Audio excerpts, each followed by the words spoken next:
Yesu ari ku musaraba yazize ibyaha byanjye nawe, ariko na n'ubu aracyabikora. Hari umugore witwaga Sara. Uwo mugore yaritondaga cyane kuko yavukiye mu muryango wa gikirisitu.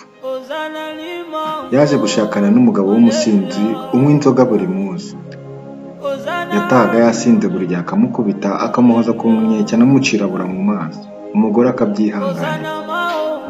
Hari umuturanyi witwaga Rusi yaje kugira inama Sara ati: "Iyo umugabo abyaranye n'umugore ntabwo yongera kuguhoza ku nkeke cyangwa ngo agukubite, azagutwita abyara umwana w'umukobwa."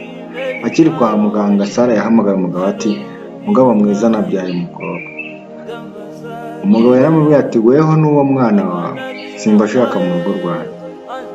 Sara yarabyumvishije abura uko abigenza, aravuga ati: "Nta kundi, reka mpfe gutaha." Yaratashye, ageze mu rugo asanga umugabo yasinze, aramukubita aramuciraguraho mu maso. Sara arabyihanganira n'ubundi aguma mu rugo.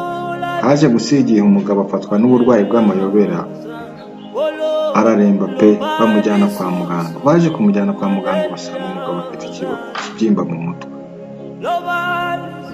Umugore yahiye ubwoba aravuga ati: "Umugabo wanjye nta kuntu bamuvura." Abaganga baravuga ati: "Iyi kanseri y'ikibyimba cyo mu mutwe yaramurenze."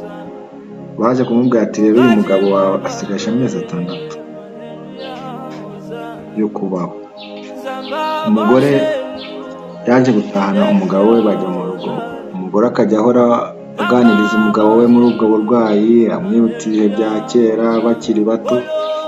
Haje gushyira igihe umugabo atekerezaho, hashize nk'amezi 6 umugabo agiye gupfa.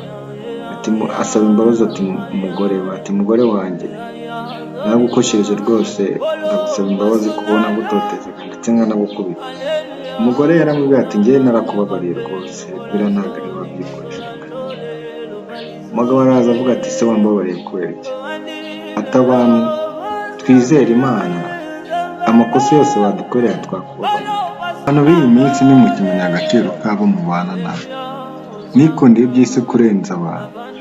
Ese urumva Data wo mu ijuru azakubabarira amakosa yose ukora n'uwo mubana?"